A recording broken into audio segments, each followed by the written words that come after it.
I'm saying this because I wouldn't even say I'm saying this because everybody else says it, but like, just create. Like, I know, like, I struggle with that, and it sucks that like giving advice that you can't even do yourself. Just continue to create.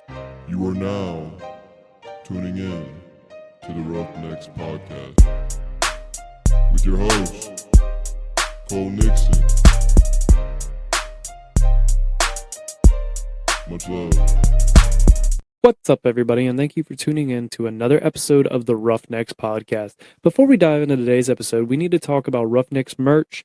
The best way to support the podcast outside of listening is to buy and wear merch. Wearing merch helps us grow as a whole. Are you struggling to figure out that perfect Christmas gift for your friend or family member? Then head over to roughneckspodcast.com and grab yourself some Roughnecks gear.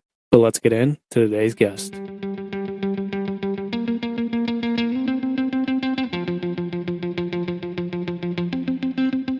What's up, everybody? Welcome back to another episode of the Roughnecks Podcast. We are back with another guest episode. I hope everybody had a great Thanksgiving and hope you were able to grab yourself some Roughnecks merch off the website. If not, the sales are over, but it's not too late to go grab some Roughnecks merch and be on the lookout. We might have a few more sales coming up before Christmas, but joining me today is someone I went to high school with. Haven't talked to in a good amount of time, but without further ado, Kyle Smith, welcome to the Roughnecks Podcast. Thank you. Yeah, you were talking a little bit before about how it's a little different being on this side of the podcast. Oh yeah. I mean, we'll get into it, but you just kind of explain real quick, like what you mean by that. There's like this separate barrier that like creatives that are behind the scenes, like, oh, you don't got to worry about the stress of like talking, your thoughts running. You're literally just behind the scenes capturing what's already happening versus being in front of it. Like right now, I'm like, oh, what am I going to say next? What am I going to say next? And I'm like, shit. Yeah, exactly. It takes a lot of, I wouldn't even say practice, but reps. And that's what I've noticed. Like, it takes a lot of reps. Oh, I used to, like, I have a script, but like, it's more like if I kind of get in a spot where I like get in a pinch where I'm like, oh crap, all right, what do I say next? And, like, just lose my train of thought. I look to it real quick. I used to script out every single word. It'd be like a 3-page thing. For the whole when podcast? I first started, yeah, Wow. I was just like, I didn't know how to talk. So it was like, this is the easiest way to describe it, and I'm not here to like drop knowledge. I'm not one of those type of people. But like, a podcast is literally just a documented conversation. Yeah, that's all it needs to be. Like right now, like I don't like, not that I'm not even the one running the podcast, but like, it's a documented conversation. That's all it really needs to be, because that's the most genuine. I always tell people, forget about the microphones. Oh yeah, act like they're not there. Like we're literally just going like, to. This may be like right in my face, and I don't care. But I'm like, right now, I'm like, oh, it's not there, and I'm like I'm talking better than I would in any other type of situation. Yeah, I've had a lot of people that have been like nervous to do it and stuff, and they're like, when they get done, they're like, that was really easy, and it's like, yeah, once you start talking, you realize like we're just having a conversation back and forth. This isn't like your answers aren't going to be life or death. Like that's what like this. There's so many rabbit holes we could go into. Like, oh, it's like just like making a post on Instagram and showing your face. Like, I'm really bad about that, and it's like beforehand, it's like, oh, this one thing is going to make or break me, but in reality, it's not. Yeah, like everybody worries about the perfect caption and like the perfect. Oh, no likes happen. Like, oh, then what were you even have to be like scared of? Yeah, like, or you got 1 million likes. Like, yeah. What were you really scared of? At that point? Yeah. That's correct. And I mean, I'm sure you know, as in the content world, like some of your posts that you don't think matter or aren't that great turn out to be some of the better posts, like performance-wise, at least. It's crazy how it works. It sometimes sucks. Like you'll spend all this time on this post, and then you'll post it, and it gets like 25 likes. But and that's then what happens when there's a platform that has a machine behind it. And this is true. That's where like this is like, not that this podcast is even about social media. Like, Threads is something that I've kind of like hopped on recently. Yeah, I've been back and forth on doing it. It's interesting. It's very unique. It's not like Twitter. In a way, it is like, it's kind of like expressing your thoughts or asking questions. It's kind of more community-ish versus just throwing something out there. Like, it is kind of it's a mix of both. It's a really weird, unique platform that I just still am like trying to grasp and understand. But it's I don't know how to describe it. That's why I've been back and forth, because I'm like, I don't need another Twitter, essentially. Like, but it's not. I didn't realize that. I haven't talked to too many people that have actually used it but I see like it pops up on your Instagram all the time of like, hey, this person just posted in Threads or Yeah. whatever, and I've always been curious, and I've never actually looked into like what it is, but I might have to hop on. Versus like Twitter, the way it was is like, oh, you're just rambling your thoughts. Versus like there, it's kind of like you have to be more meticulous, or I don't even know if that's the word, meticulous, whatever it is. Basically, like, oh, the other day, like I was just like, oh, somebody said like, oh, the way you're the way you're posting, like, oh, you don't like seem very confident in what you're asking. Versus like, oh, all fellow photographers, and then the question, like, it's more you have to think about it more and like actually like the I way want to call it almost. It sounds like almost similar to like a LinkedIn, to where it's. it's a mix of wanna call it LinkedIn, that. Twitter. It's really weird. It's really weird. I'm probably gonna have to dive into it. I feel like, do you feel it is beneficial for like content create, like no matter what space you're in, do you think it's beneficial to I mean, I people? say so because like it's trying from what I know, the algorithm is trying to put you with people of the stuff you're talking about, Okay. and it's only that.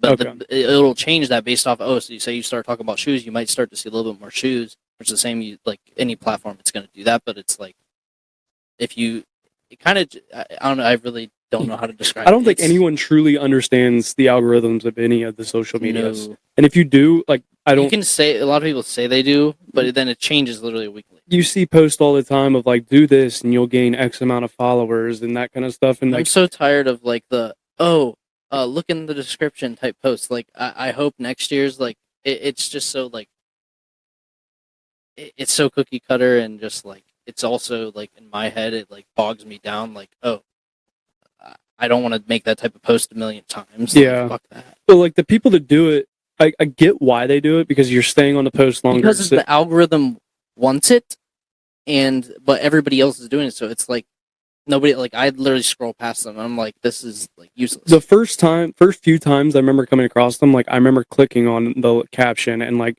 realizing it's a book, and I start scrolling. I'm like, this is stupid. And then like now I'm the same way. Anytime they pop up, I'm like, no, like I'm not dealing with this. Depending on who it is, like there's some people that do it and actually like provide knowledge, Yeah. but most of them are just crap. Yeah, that's what a lot of Instagram's turning into is. Well, it's just become a copycat of like TikTok. Yeah, And you hear the same sounds all the time. Yep. You hear this, or see the same type of posts. Like, there's somebody like my dad, I think, showed me this video that he saw, and I was like, yeah, I've seen the same video, just like a different person, like a different content creator or whatever. Like, people literally just, all right, hey, this went viral, I'm gonna copy it. They do it, and then it works. I'm not saying that's not always like good or funny. Like, there's definitely times I think that it is beneficial if you're trying to be like, you recreate a funny clip. But there is a time where it gets old too. Yeah, and that's what to end the topic of social media, at least for now, of like Threads. That's the reason I kind of like it, because literally you could be giving advice to just a random friend on there, and it could like you could get ton of interaction. That's the weird thing. It's not just like, oh, the people you follow. The feed is like mixed in with. It's more of like an explore feed all the time, and it kind of mixes you with random people with the topics that you're going with. That's the best way I can describe it. I'm gonna look into it. But just to kind of, we've already dove into some of the stuff, but just to kind of give people a background on who you are, tell us like kind of what you do and all the things that you dabble into. Well, this is the first time I've had. I wouldn't say the first time I had to give a background, but the first time I feel like it actually matters. I'm a photographer / videographer / creative storyteller. That's the most simplest terms, but like me myself, like I love sneakers, cigars, bourbon, like all of these different things, and it's like I really don't know how to describe myself, and I didn't picture myself like being who I am today. Yeah. So it's like I've never had to do a summary of who I am, so going forward, I'm gonna have to like actually write things down. So You almost need to create that like elevator pitch real quick of like who, like that's a thing that actually a lot of people, because like I've always been not waiting, I'm kind of hoping like people like throwing the question back on me, and I'm like, so yeah, I've never really thought about it. So like there's times that there's actually this podcast, my asking people certain questions, like I sometimes turn around and have to ask myself like, how would I answer this? Like, because it's happened to me.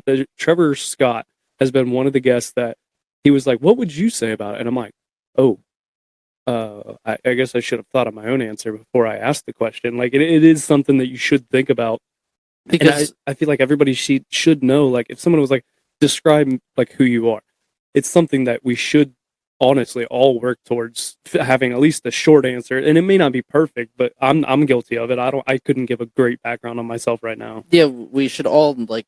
I should have an answer for that, but I really don't have a good one because like we're all just so distracted and like we're thinking of others all the time, and that's the way like social media is like made it to be. But like definitely, it's like trying to be more present in your own life, allow you to like easily answer that question.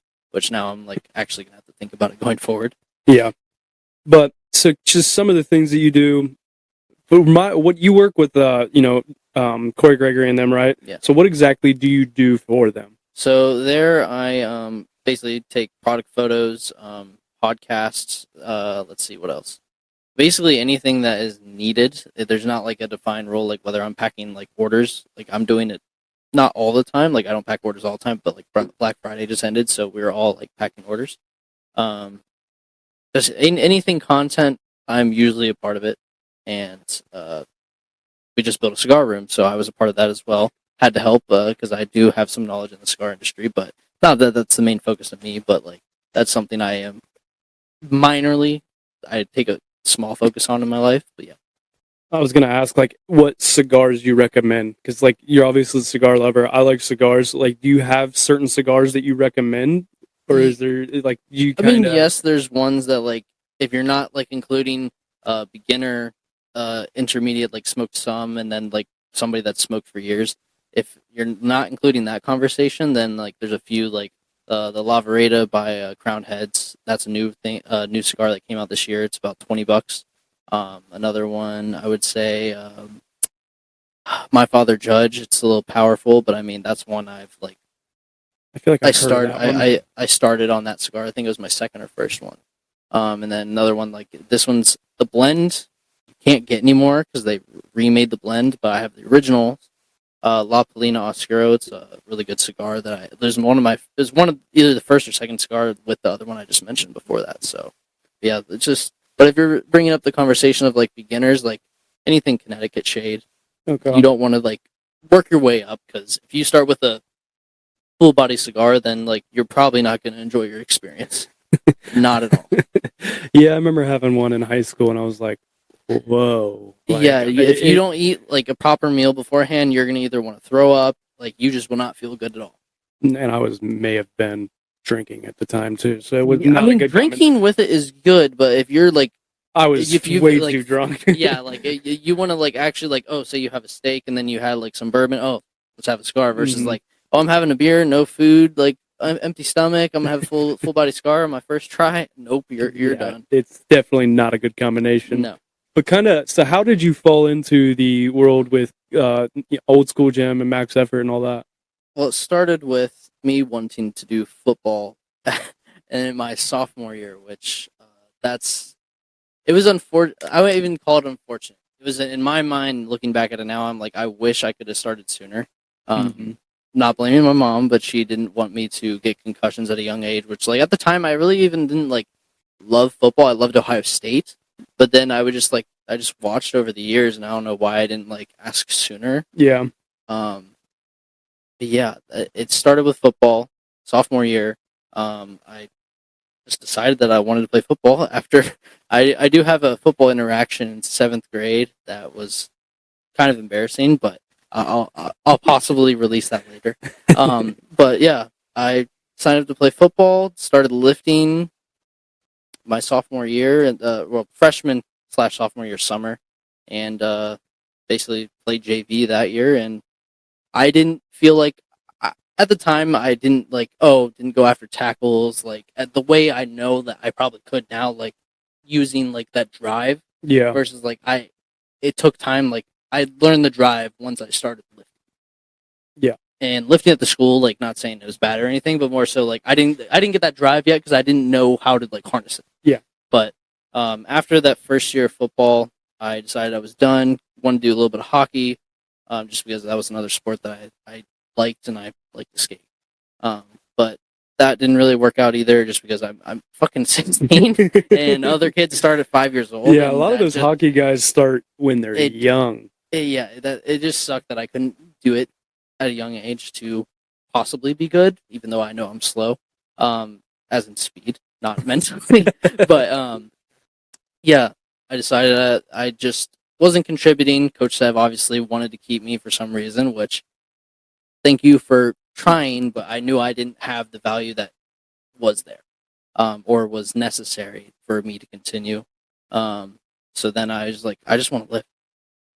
Went to old school gym, just started going there, and then finally met a few people that were, say, affiliated with Corey, and I didn't even know who he was. I didn't know Muscle Farm, all that stuff that everybody else grew up on.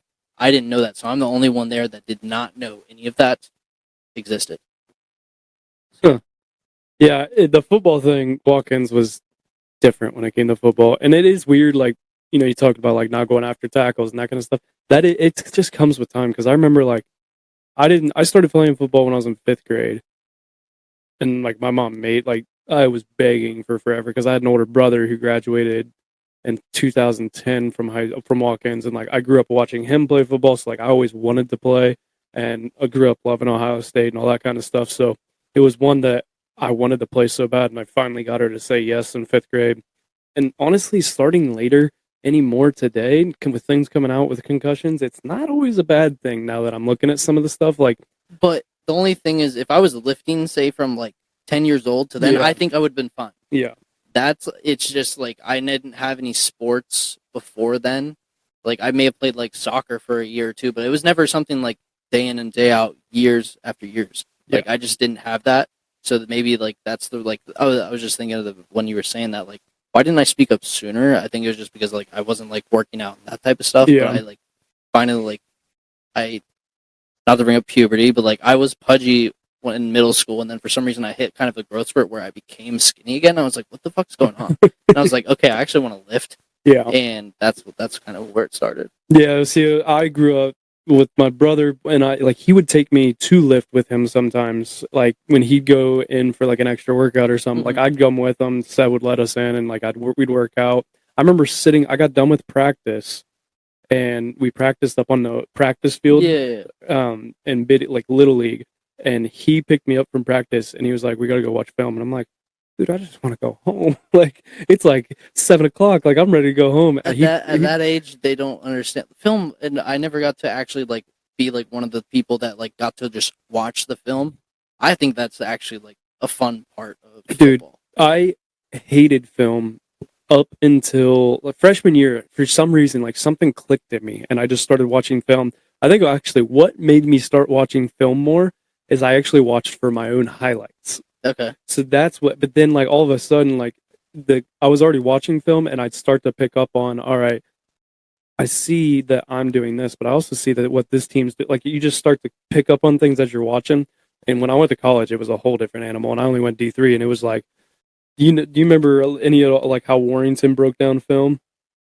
I remember him being the one to break down film and what he was doing. I don't necessarily like remember any instances. Dude, like, he would give us a specifically. packet. I don't know if you ever remember our scouting I do reports. remember that. And you'd flip it open, and he'd have it drawn, and he'd be like, "They ran this 16 times in the past." I do 3 remember, games. like basically, we would know how many times they ran it, what kind of formations it was, and that's basically the simplest terms I know. But I do remember that. And like it went even further in college. Like when I went to college, it was like we'd get just a single piece of paper usually, front and back, but it was like broke down in smaller sections, and it'd be like, when they're in this formation, this is this percentage pass, this percentage run, and when they're in this formation, and they're like, this is their favorite play. When it's third and short, 60% run, 40%, like broke down to everything, and I'm just like, oh my gosh! But like, it was really cool too, like the film aspect, and this is like, I feel like relatable, not just in like sports. Film helps, but like,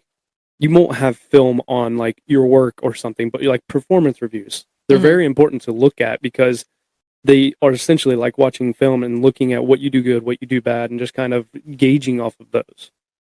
I agree, and like that's like for the 9 to 5. Like I agree with you there, but at the same time, like it sucks that you don't get those more often. I would say because like film is weekly, every day. Like you're watching film, it's a consistent thing, so you know like you're preparing. But obviously, like perfecting your craft, that's one thing that like that's in my field, that was like perfecting your craft is the way of like what film is. It's Yeah. like you have to become good at it.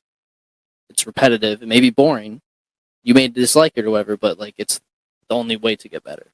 What was it growing like in your field? Like when you first started doing the content stuff, like were you always interested in it? Is that something you always had a passion for, or did it just like something that you just randomly picked up and were like, I kind of like this and just kept going with it? It was a mix of both. My growing up, I hated being in front of like in pictures. Like even still today, like I'm more comfortable now because I understand it's just a picture. But Yeah, like that kind of works out for you too, because you're the one behind the camera, not in front of the camera a lot. So yeah. But that's where I do still feel awkwardness when I'm in front of like a camera. yeah, To an extent, not as much as like, hey, I don't want to be in this picture. Like put the phone down. Like yeah, that type of stuff that my mom would make me do. But my grandma would always like she always like still does have like a camera would take pictures. Like that's where it kind of started. Like unknown to me, just because like it was like what do you call it when it's like there but like you just don't know it. I'm trying to think what the word is. Um, yeah. I'm not exactly Oh, well. sure. But basically, she always had that, and basically kind of like played a role, like an effect. It kind of played a role on me that like, oh, she does this, and I like the photos that she does. Not even just like her photos, but photos in general, because like there's just moments that are frozen. But I had a camera. I don't even know what age I was. Probably like 12 or something. Broke it or whatever, but like I enjoyed like being able to take it. I don't know how to describe it. I wouldn't even say freeze moments, but like you're able to capture something that nobody else sees from your perspective. Hmm. I'm sure other photographers do, but like still, like their perspective is different, and it's like nothing can recreate that. Yeah, yeah. Especially that is cool. Like whether in like on bigger scale of things, like you're at a wedding, you're capturing those pictures and those things, that kind of stuff, and it's like they're memories that you're able to capture that actually last a long time compared to if you just like remember it in your head.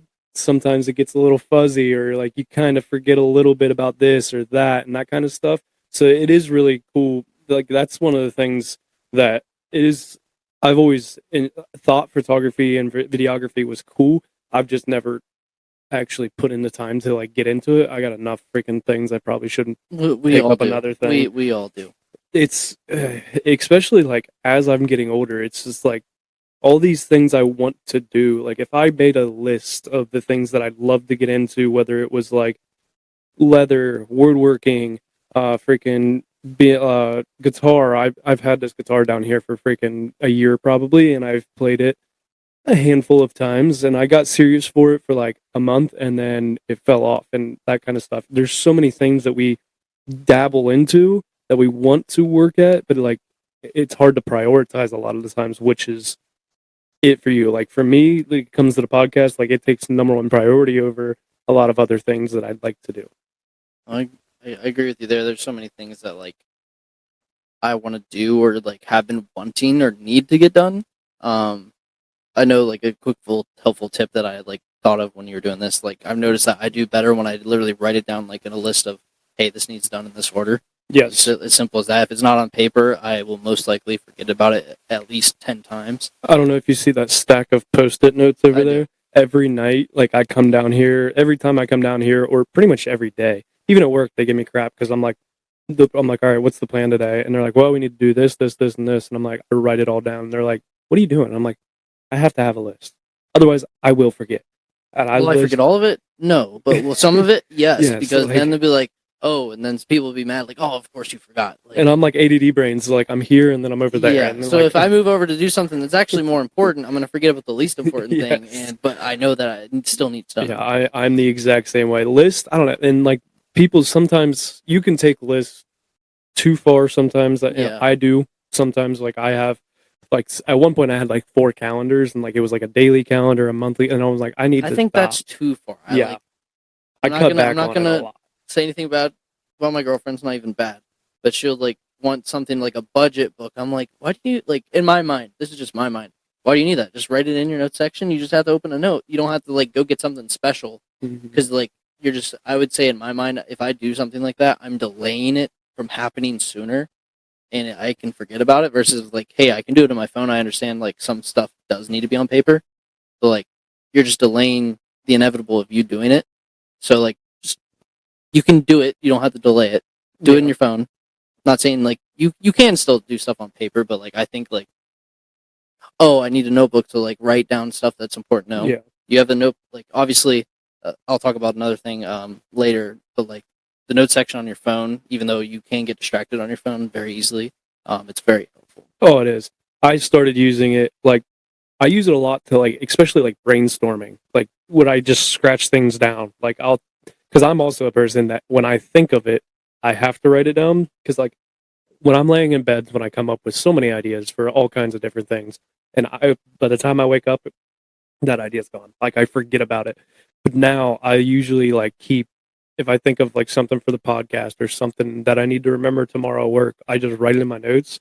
And then like I've kind of gotten a habit of a lot of times in the mornings looking at my notes too of like, all right, this was some of the stuff. And it's not I don't always have to look at it, but there are a lot of times where using the notes on your phone, I prefer pen to paper, Yeah, but I'm definitely not afraid to use the notes on my phone either. I'll just say that the tip or the tool that I learned on, I forget if you look it up, it's something on YouTube.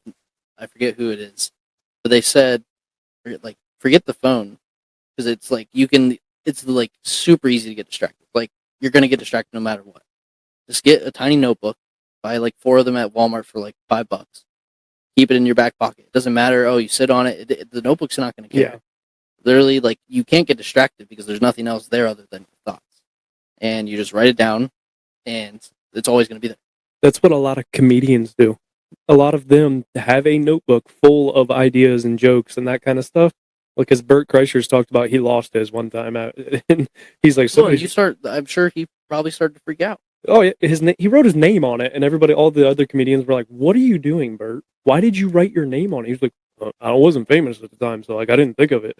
And they're like, "Somebody out there's got a freaking notebook with your name Full of on it," gems. and he's like, "Oh yeah, there's some things on there too they probably shouldn't read." But like, it's not even just like I don't have it just so I can write down ideas, whether it's about photography. It's like stuff in general. Like, oh, I'm thinking about what I want to do with like the sneakers I just got. That type of stuff. Like, it's literally anything I think of that I know will be lost. Yep. Because like, we may have it in our head for like, oh, I thought of this yesterday, but what's the chances of that being forgotten? Very easily. Yeah. It's gonna happen. Oh yeah, people do it. I forget where I put my sunglasses half the time, and they're on my head. Like I do it all the time, like that kind of stuff. Like it's very easy to forget, and it's very important to write stuff down, whether it is electronically or pen to paper.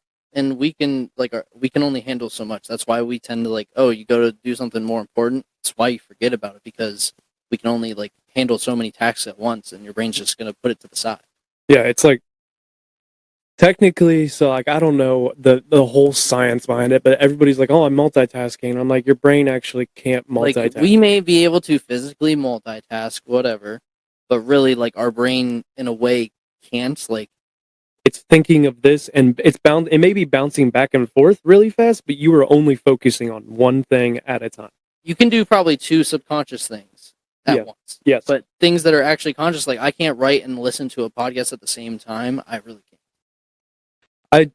See, I can, but I also I want to say I can't because I zone out of the podcast a lot. You bounce back and forth. Like I can drive and listen to a podcast because I'm really focusing on my thoughts and not the road as much as like That's normal. Important. But like I know that like it's not as important. Not saying to focus on the road. Like I can not get tunnel vision, but like I can like be more focused on that. Yeah. Then. But so kind of going back into some of the photography and everything. You got into photography. You've done a lot of different things now. You've taken, still shots of, just photos. You've also done videography. Which do you prefer more, the video side of things or the photo side of things? Photos. Why? Just hands down. Just I will say my first wedding I ever shot video wise. Shout out to Brian. It's the most stressful thing ever. Not saying video in general, but my first wedding. You only have one shot at it. Yep. One shot. That's it. And, like, that's awesome because, like, the pressure's on. Mm-hmm. But at the same time, like, oh, me as a photographer, I understand I wouldn't say it's easier. I just feel more in my zone / like, I know nothing's going to happen. Like you have multiple shots to kind of get the kiss. Not saying like that's true, but like I can first shot like the kiss versus like on video, like, oh, you got to make sure you're still. You only get one shot. You're walking down the aisle, like If somebody walks in front of you at the somebody complete walks wrong in front of you. time, Oh, you bump into something. The shot moves. Like you're fucked basically. Yeah. And like it's. I say photo, but at the same time, like I can make some like pretty decent videos. Like I do enjoy the finished product, that because I know like the work that went into it. Mm-hmm. But at the same time, like photos, I can get stuff done really quick. Feel like you almost have more control over photos than video. Yeah, that's one of the reasons that the video side of the podcast has not started yet. It will eventually, hopefully. That's in the works, but that's a whole other animal too. But it's just like knowing how to edit it and do everything. Was the editing side of things, like photo and video, difficult to learn? Like, what would you say was the most difficult part of learning all this? Difficult part. I wouldn't even say it was like. I don't think editing is difficult. Finding how to edit good, yes, you can like learn the basis of like the program and everything, which like I know some deeper stuff, but like I think knowing how to get really good at it, not as like the process of it, but like getting good at a really good edit, whether it's minimalistic, over like I wouldn't even say over editing; those usually never turn out well. But like say I have something that's crap, how to turn that into something special without doing something heavy. Like basically like a TV, nothing special about it, but like how do you turn like a shot about that into something special without like having to make some crazy adjustments? Yeah. But like I would honestly say the hardest part is like I wouldn't even say learning about editing, shooting. No, it's like putting your creative eye into the image. I wouldn't even say putting it into, but like from what's in my head, how to actually take that. Okay. Like I may see it in here, but like, oh, I took the photo and it's still not it. That's probably the hardest part, is like to make those match. And I feel like that's why a lot of people give up, not even just on like photography and that kind of stuff, but in general, they have this idea in their head and it's not always going to pan out exactly how you want it, especially starting out. I'm sure you can look back at pictures that you've originally took and you're probably like, wow, these are terrible. Yeah. And I do. It's the same with like the podcast. I go back and listen to episodes at the beginning. I'm like, I almost feel like I should delete these because they're so bad to me. Yeah, I agree with you there. Like you want to delete them, but at the same time, it's like you tend to forget how far you've come if you don't have them. Exactly. That's where social media can be kind of cool, especially in the photography world. I feel like it's like a portfolio of your growth. You get to see, this is where I like started. And you like slowly start to see things get better. I agree, because that's where like I'm really bad at this now. Like I want to post, and there's things like I feel like my life is too boring, in my opinion, like compared to others. Like, oh, you need to post about this. I'm like, you're right. It's like I just feel like my life is boring, but like without those like moments, like there's a lot, like I don't take pictures of myself, like even on my phone, like I just don't. So like there's a lot of stuff like, oh, you want to remember stuff from that year, there's not really much. And that's what I need to get better at. So like all my pictures on my phone anymore are of my dogs and cats and work. That's like all I have. Like my sister does a calendar for my mom every year, and she texted all of us and she's like, we need pictures for the calendar and stuff. And like me and my girlfriend were going through and we were like, we don't have any pictures of each other. Like we literally don't. Like this year, like last year was our first year together, so like we had pictures a lot more. And then now like it's just like we just don't say, like we forget. And sometimes like now we're like, oh, we need to take more pictures. Like our only pictures this year were really like when we went to the beach on vacation. Like that's the only pictures we have together. And it is weird, like taking pictures of yourself. It's not, everybody's real quick to like point the camera the other way. Sometimes you need to just turn it on yourself. Yeah. And that's where like I had the thought where like I'm good at being in the moment, really good at it. But like at the same time, like you want to have memories. Yeah. Like in the 70s, everybody's taking pictures. There's nowhere to post them. You can print them, you can take them, but there's nowhere to post them. Exactly. So that's like I know my grandma has more pictures than I probably have ever. Like, even though I'm behind the camera, it's still like she has more memories of herself than I have of myself. Yeah. Because I'm so behind the scenes, I'm so used to like, oh, taking this picture of me like shooting with the Ohio State player doesn't really matter. But in reality, like that's a very important. Like I would even say very important. I'd say like it's something you want to remember. Yeah, exactly. And it's a good thing that you said too. Like, it is good to live in the moment. It's a great thing to live in the moment, but like we do need those memories. We don't always have those pictures and those memories of what actually happened. And like, don't get me wrong, I'm also sometimes guilty of. A lot of people are guilty of, maybe she's just gonna take pictures, of maybe like almost having your phone out too much and not living in the moment. There's a fine line I feel like between it of living in the moment and also capturing the memory. You need both. Like as much as like I don't like being in front of the camera, you need. I wouldn't even say. It's funny that you're like, saying that as you're in front of the camera right and now. I'm like, oh, I'm like really uncomfortable right now. Where do I look? Like, oh, do I look fat? Like, it's just like it's your mind just plays tricks on you when it comes to that type of stuff. But like, I say you don't need both, but at the same time, like you need it because like I know one day that like I will want to remember this and pass it on. Yeah. As much as like, oh, it doesn't feel significant in the moment, but in reality, like, not a lot of people. I mean, I don't mean this disrespectfully. Not a lot of people get to like meet and talk to OSU football players, and if they do, like, they're mega fans. But like, oh, Cardell comes in, like, I'm not like, oh, I need a signature. Like, I'm just like chatting it up with him, and he's fucking talking shit to me. I'm like, cool. Yeah, exactly. It is weird too. Like, you try not to be. How is that trying to balance of like I'm not being a fanboy, but like this is awesome at the same time? I mean, I think it comes down to Because like knowing you've been around a lot of big names. Like, who names some of the people that you've been around? Reese Claret, Cardell Jones, Boom Heron, who else? Vinny Wells. Trying to think who else. What's his name? He's a 6-time Super Bowl champion. Played on the Patriots. Went to OSU. Linebacker. What's his name? Did rugby. I forget his name. I know exactly. We had a podcast with him. I just forget his name, but anyways, like that was like kind of a special podcast for me because I'm a Pats fan.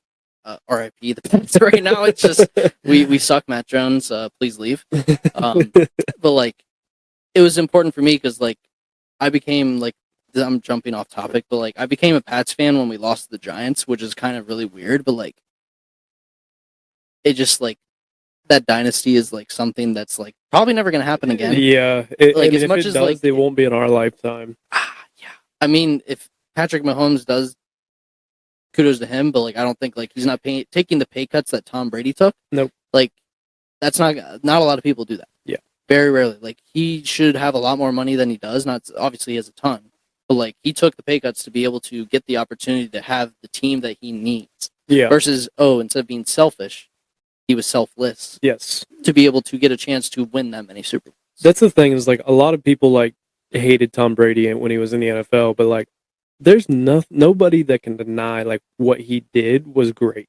Like not even just what he did playing, but also like you said, the pay cuts. A lot of people don't realize that how beneficial that was to him. There was a reason he was able to go win that many Super Bowls. He was able to bring in these better players. And a lot of people probably didn't think of like an Edelman or even Gronk maybe like to come in and be what they were. But that was also the reason they were able to stay, is they were able to afford to pay all of these guys to be able to play around him. And the other thing that I love that Tom Brady did is Tom Brady really took care of his freaking body. Like he put money into that, and that is important, especially in the NFL. I mean, even LeBron James has, and I have another thing I wanted to bring up. Like the importance of your body, like you may think like I as of recently, like past like 2 months, like I didn't realize how inflamed I was until I stopped eating things that like like you may think you're okay. Like any normal person may think like, oh, eat like some like you can kind of eat okay foods, like oh, I'll have McDonald's once a month. But like I can like if I eat fried food now, like I'll feel like shit for 3 days. Yep. Like not like mentally, yes, I feel bad that I ate it, but at the same time, like I will not feel good for 3 days. My body will hurt because of how like the effects that it actually has on it. Yeah, But that's what a lot of people do not realize. They don't realize until they cut it out. yeah, Once you and cut then it you're out, like, what is like? Why do I feel this way? And then you go back and you're like, holy shit. Yep. A lot It's of it, like- I noticed it because I'll be honest, like right out of college and at the end of my college, like I was drinking a lot.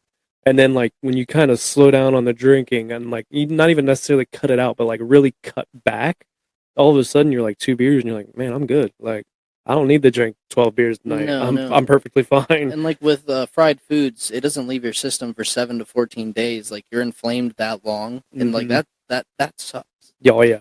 But another thing I wanted to bring up that like you kind of like mentioned with like Edelman, like these guys that like didn't really stand out. Not to bring up Ohio State, love them, but like I don't know why they like in my mind this is important because I mentioned it to the guys on the Boomcast.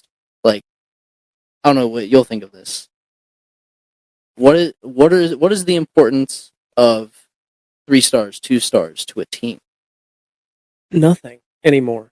But the thing is, our percentage at Ohio State has gone down, and what has happened?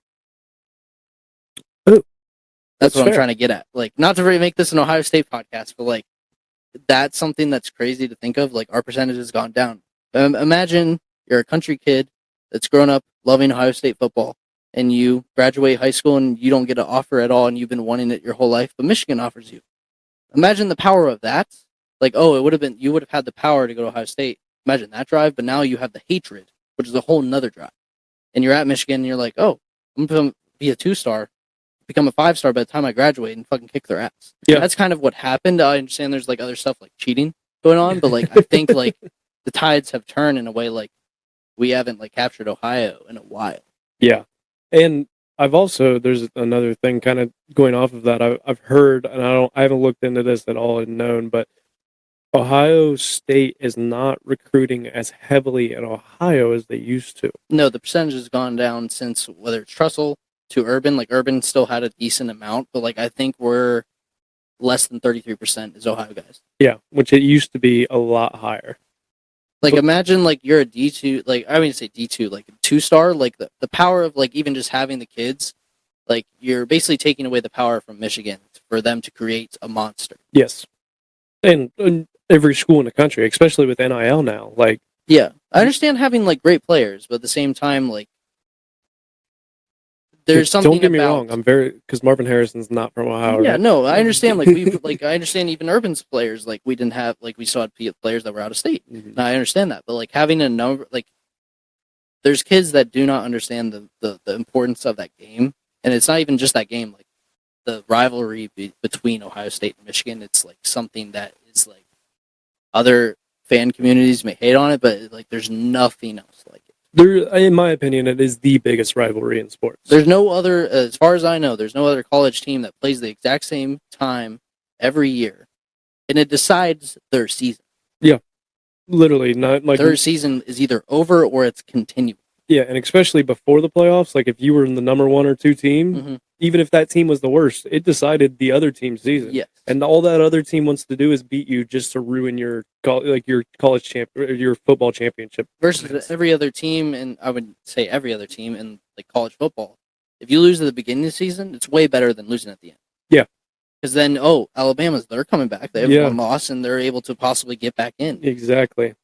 And losing, I mean, no matter which team, and especially in recent years, it has decided which team gets to go to the playoffs almost. Other than last year was a little bit different, but it does just make the big decision of you're either in or out after this, because Ohio State could sneak back in, but it is going to have the stars are going to have to fucking align perfectly. Versus next year, the last thing I'll say about like college football for now, we're possibly able, if you've looked at the way the conferences are changing, we're possibly able to play Michigan 3 times. That'd be crazy. Oh yeah, The because conference championship. Yep. And also the playoffs. yes, That would be insane. because we were talking about this on the Boomcast. I'll end it with this, at least not the podcast, but like this hot topic. What if we had the game at the beginning of the year?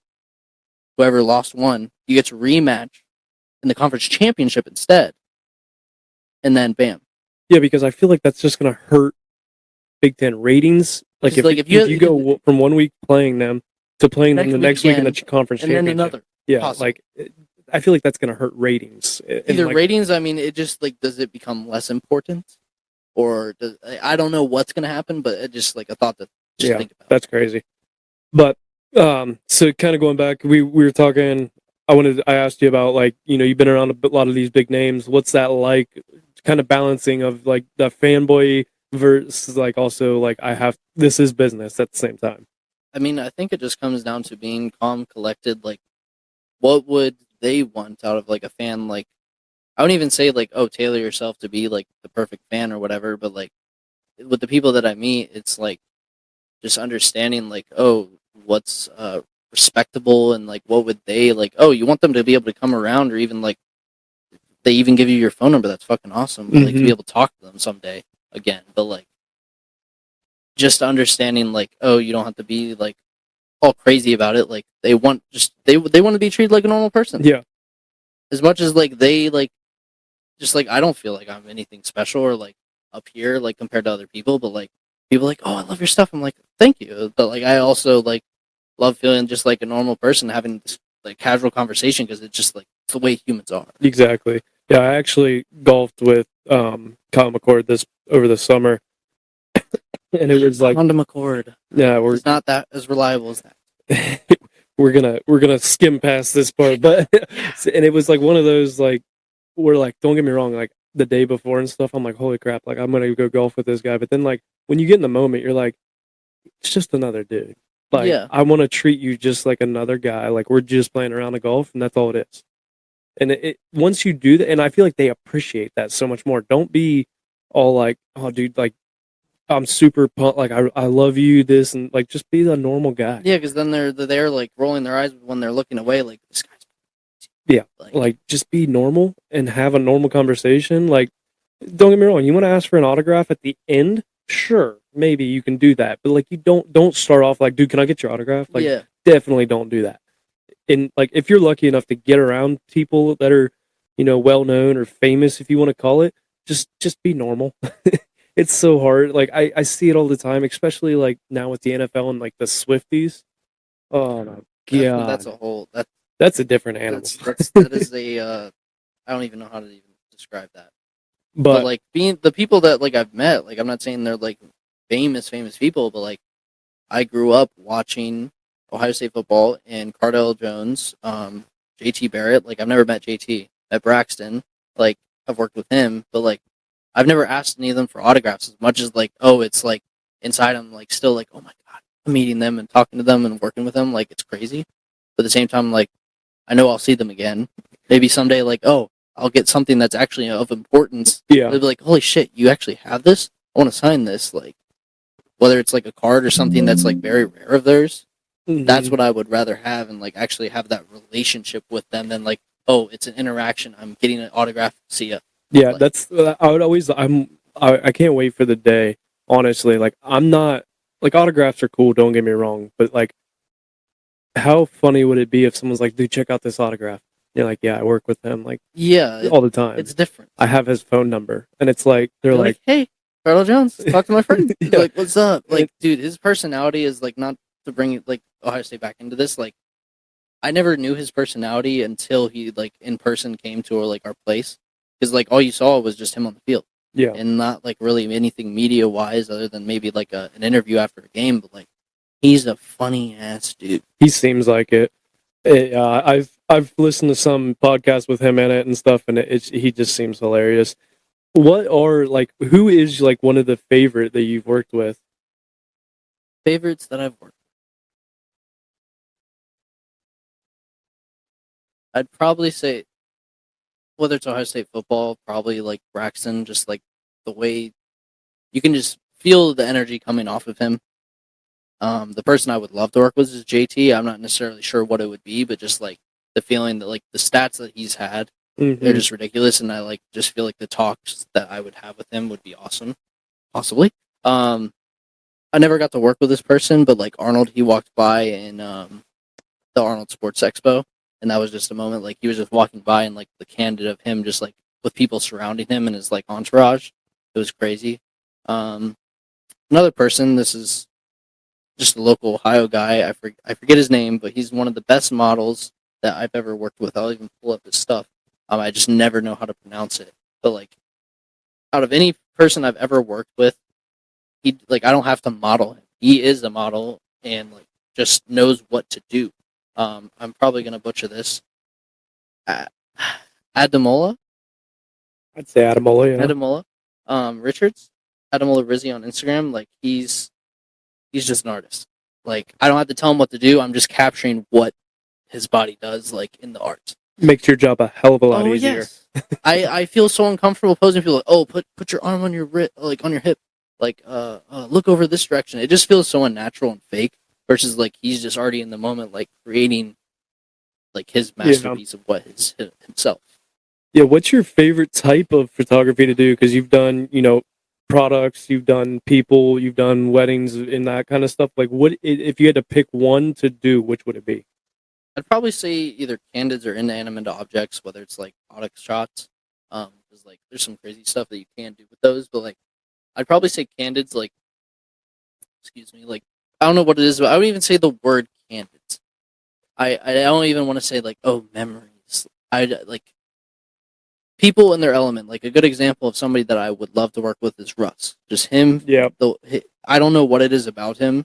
The music that I've listened to from him like has helped me through a lot, or even like Linkin Park, R.I.P. Chester Bennington. Mm-hmm. That's somebody like you just feel their energy and what they give to the world, and it's something that I would love to like capture that energy, because that's it's not even about the moment, it's like the person itself. There's a feeling that their songs give, but like the feeling that like they're helping. There's so many thoughts in my head right now, like of them helping people, the moment that they're in. Like there's just so many words to describe it. I guess. Yeah, I could like as soon as you said Russ, like I knew exactly what you're talking about. Everybody hates him, but he's a unique character that has experienced. I don't even know his whole story, but I know that, like he produced himself. Like he had one other dude that helped him produce what he is today, basically, or what he like became, and it's just him and his group. It's not like you could try to tap in, but it's not going to happen because he's already made it with his crew.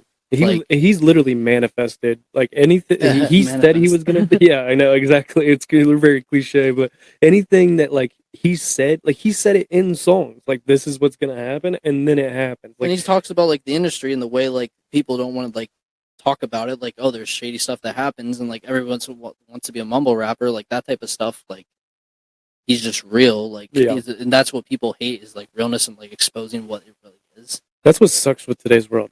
Like if you're real, you almost get canceled. Yeah, like it's like you can't be who you really truly want to be as much today because of social media. And I'm not saying social media is it's a factor. It is definitely a factor. That kind of stuff is a factor in it, and we just all pay attention to what we think it should be instead of doing what we feel it should be.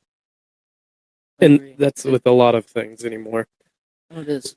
What's your camera setup like now? Maybe not necessarily for me personally, but like for people that are listening that may be interested in photography and that kind of stuff. Like, what camera setup do you run with? Like, what's your go-to? So this isn't what I have a very, I would say, basic setup. I wouldn't even call it entry level, but like it's a Sony A7R III with a Tamron 28mm to 75 2.8. Nothing special, but it's like it does what I need to do. Obviously, there's lenses out there that like every photographer wants expensive lenses because we know what it can do. I would say the body doesn't like camera people will understand this, or if you're trying to get in photography, the body isn't the main focus. Focus on getting a quality lens. Yeah, that's what I'd say about my camera setup so far. Yeah, and the camera setup, I feel like a lot of people I've had. I don't know. You may know who he is. He's on Instagram, C Frank Films. Yeah. I follow him. Yeah, so I went to college with him. He actually started out his. He works with Ohio State, right? Yeah. Yeah. He also works with the Browns. Myles Garrett. Yeah. He's originally actually kind of started like in that field with Myles Garrett, and then got on with the NFL. Yeah. And then now he's at Ohio State and the NFL. Yeah, that's really cool, and like that's one of the dreams of mine is to not even say work full time for them, but like be able like once a year like type thing to be able to shoot whether it's Just an don't NBA let a game. player grab your phone and do it back I to saw them. that. Tyreek fucking paid for his salary though. That's fucking so awesome. cool. I mean that sucks. Like, how is that kid's He's fault? punished because even though he didn't know that was going to happen, or if he did, like just because it happened and it was your phone, you're punished. And I don't think that's right. Like, No. if you went and handed him the phone, maybe. But like Tyreek took it out of his hand. I understand maybe finding Tyreek because it's like kind of an over exaggerated like I would even say taunting, like how like you used to not be able to celebrate in the NFL, but like Yeah. how is it your fault? Like some dude, like what if Tyreek grabbed some photographer's camera? Like Yeah. are you just banned now from doing stuff? Yeah, exactly. But so Carter we went to college. He actually started filming our football team at Ohio Wesleyan Okay. D3 football. That's like, I think it was a class, or I don't know if it was a class or if he just asked our coach if he could start filming, and he just filmed our games, made like little highlight videos of each game, and then slowly like worked his way up. And but that was one of the things, like he started with a basic camera, and then now he's got a setup because he's filming in the NFL and with Ohio State, so he's got a lot of stuff. But it's just like you don't have to go get everything at once. And like, which I understand. Like, I would love to have a red camera. Like, everybody wants like the greatest thing, but like, if you don't have the skills and reps behind it, you wouldn't even be able to use it if you had it in front of you. You'd be like, what are all these settings? Like, you just would be lost. And like, you're on the field, and like, I got to switch settings because I didn't know that had to happen. Versus like a vet that uses a shitty camera, he already knows what to do. He could crank out a video without like even like questioning these settings. He just knows what to do. Somebody like say you're a beginner and you have a $10,000 setup versus a professional, like what's it, Carter you could probably do something with a $500 setup that's more sick than somebody that doesn't know what to do with a $10,000 setup. That was how big is settings, because that's something he's talked about, where when he first started shooting, he's like, dude, I didn't dive into the settings. Once you start diving into settings, he said it made a difference on his quality of the video, at least. It's definitely something like I don't just go into a shoot that like, I'm just shooting a whatever. I always manual everything. Like anybody should just shoot manual and learn it. It's not that hard in my opinion. But like if you do it properly, it can make or break. Or I wouldn't even say if you do it properly, it doesn't make or break. If you do it wrong, it will make or break what you're doing. But video wise, yes, because like say you shoot a wedding all in slow motion, that can be great. Like it's not like in slow motion already, but if you make it all in slow motion, awesome. But if there's stuff that you want to slow down, but you only shot it in 24 frames a second, which you can't slow down because it will become stuttered. You should have shot it in slow motion because there's nothing you can do now. Yeah. So. Yeah. So like, what are like some of the biggest camera settings that you should that you pay attention to at least? That's changed over the years. It used to be aperture, like at first, like, I want to get the highest aperture. It's not always the best thing because obviously you can lose sharpness. But I'd say as of like the past year, I'd say color because I used to not like mess with like color profiles or like picture profiles to like get the most out of my colors or even like my videos because I just like thought it was too complicated in reality. Like I could have done it years ago. Because I like messed with the settings here. What was it over the summer or even before that? I'm like, shit, I could have had way better colors for all these videos that I did. And I'm like, shit, I wish I would have done that. So that's probably the one that I've been focusing on like recently. I really just like I wouldn't even say settings, but like I really want to like hone in on like editing, being able to create something that's like distinguished or is definitively mine. Like I want to like not be like anybody else. I don't know what that is yet, but I'm trying. In my head, I'm trying to figure out what that is and to be able to put it on the screen. I really like that you said that, because no matter what field you're in, especially the people that are getting into like the creative world, or whether it's podcasting or photography or anything like that, it's all already been done. It has, and that's the hard thing. You need to add your touch onto it. You're essentially helping the industry. Yes, and you're learning you're striving to learn something new that people don't do. Yeah. That's very important. I feel like a lot of people should take note of that, because that's something that I think everybody we already talked about it, the copycat. Too many people just try to copy what other people are doing because that's what works. And it's because just like, life's fast. Like I Yeah. understand copying in a way for certain things can be beneficial, but like a world full of just copycats, we all just become minds. Like we just literally become machines. yes, That just, there's no heart. Yeah. There's no soul to that. Versus like, oh, that guy stands out. Like there's something about him. Like there's a million of those. Like we're all unique and like there's something special about them. Yeah, I agree. I like that a lot. What advice would you give? Like, if you could give one piece of advice to somebody starting out in the, videography, photography world, what would it be? I'm saying this because I wouldn't even say I'm saying this because everybody else says it, but like, just create. Like, I know, like, I struggle with that, and it sucks that like giving advice that you can't even do yourself. Just continue to create because there was times where I stopped, just not even like it was because it wasn't my full time thing, and I wish I didn't stop. I would still do it every now and then, but it wasn't like I was like getting totally better during that time period. Like I could have been so much better now if I would have just kept on producing it. You just have to continue, no matter what. Whether it's your full time thing, this doesn't even have to be like photography. Like, if you're not working on it, you're stagnant and you're getting worse. Yep. If you're not progressing, whether it's your health, you're moving backwards, even if you're staying the same. Exactly. Yeah, and life is short. Like, you don't have the time to necessarily. Like today, I went to go get a haircut, and because I wanted a good haircut, I had to wait 2 hours for my barber. Jeez. He's a walk-in, which I understand that's like my fault, but at the same time, like I could have just went with the next person that was going to take me, but like that's 2 hours of my day. I'm like, shit. I got home, I only had to eat, and I had to shower and come here. Like I didn't have much time because the time was taken away from you, and it speeds up. And as a kid, I remember, oh, the day's so long. I have a snow day. Like now, it's like shit. I'm already like have to go home and go to bed. Yeah, I was talking. My buddy called me last night, and he was like, "Dude, and it's like my best friend that I had used to hang out with every single day. We also lived like 0.2 miles away from each other, so that helped. Now we don't, but it's just one of those things. He was like, we haven't seen each other in a minute. I'm like, when is the last time we saw each other? He's like, this getting old thing sucks. Like, Oh yeah. you don't get to like, you don't, but you don't realize how much time has passed sometimes until you slow down and actually think about it. And that's my point being is like, it does go by fast. The older you get, it just continues to go faster. Yeah. And then like I wouldn't even like it made me think of like people say like, oh, we wish we could live forever, but at the same time I wish we couldn't. I wish we couldn't sleep. Yes. Like if sleep wasn't a thing, I'm not saying that's a bad thing. Like if we didn't need sleep, Yeah. I don't know, the world would be completely different because like that's time. I wouldn't even say like it's time for your body to heal and your mind to rest. Yes.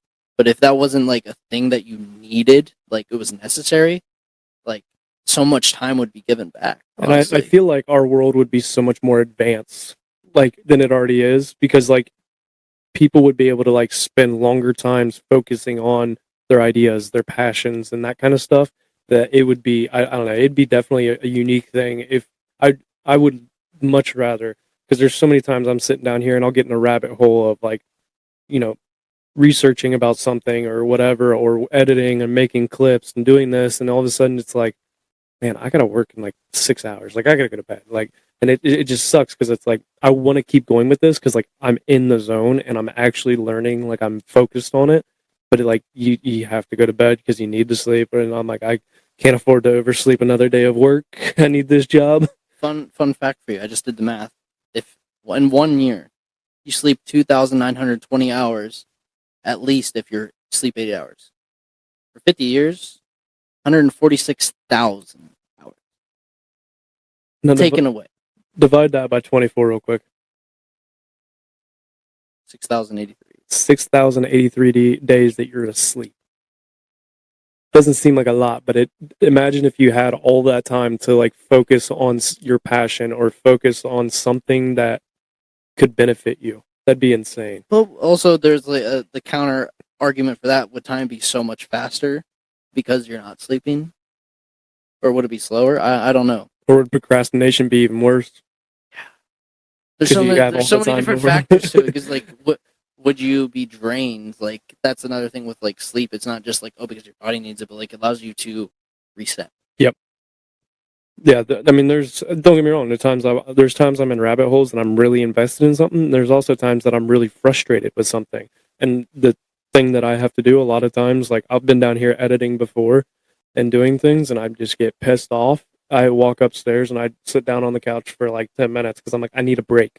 I need that step away from it, because if I sit here any longer, I feel like you're almost doing more harm than good if you just continue to stay frustrated about it. But when you take a break, take that breath, and come back to it, sometimes it's way more beneficial.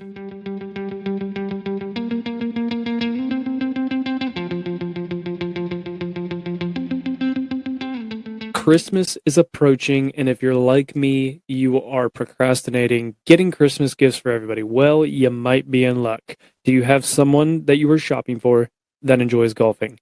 Then you need to go and check out Desert Fox Golf. They have the best golf accessories out there. They have these really cool phone caddies that hold your phone in the perfect location on the golf cart. They're strapped to the golf cart. They are awesome. So say goodbye to having your phone bounce around in the cubby or in your golf bag. You also have to check out their tumbler line. I have 4 of these tumblers and I use them constantly. I love them. My personal favorite is the Patriot Aid tumbler. The winners of the Roughnecks volleyball tournament this past summer received custom Desert Fox golf tumblers as well. These are great last minute gifts. Head over to desertfoxgolf.com and use the promo code Roughnecks for 10% off your order at checkout. Back to today's guest.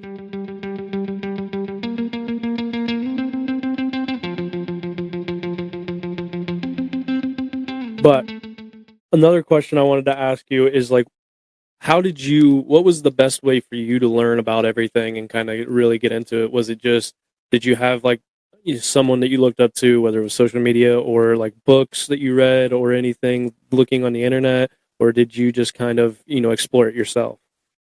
It was a mix of 2 things. I would say mostly it was exploring myself and looking up to others when social media was something that was actually, I think, productive, which sucks that, like, trust me, I want to use social media, but at the same time, making it a machine that, like, oh, you have 12-step process to making a post that's like you hope get traction, like that it's defeating.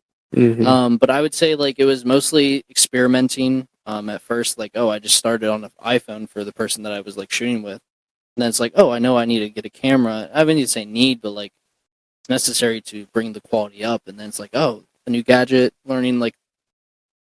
I wouldn't even say it's like, oh, you're learning the gadget so that you can get another one, but it's like, oh, if you know this, like how to use it fully, like you're not caught off guard. You know what to do in moments that, like, oh, the pressure's on, like that. And then social media, like when it came to somebody, like the first name that came to mind, which he hasn't really posted anymore, his name's Andrew T. Kearns. He's a West Coast photographer that did a lot of, like, I wouldn't even say lifestyle, but it was like lifestyle stuff. Like it's mostly like Oregon rainforests.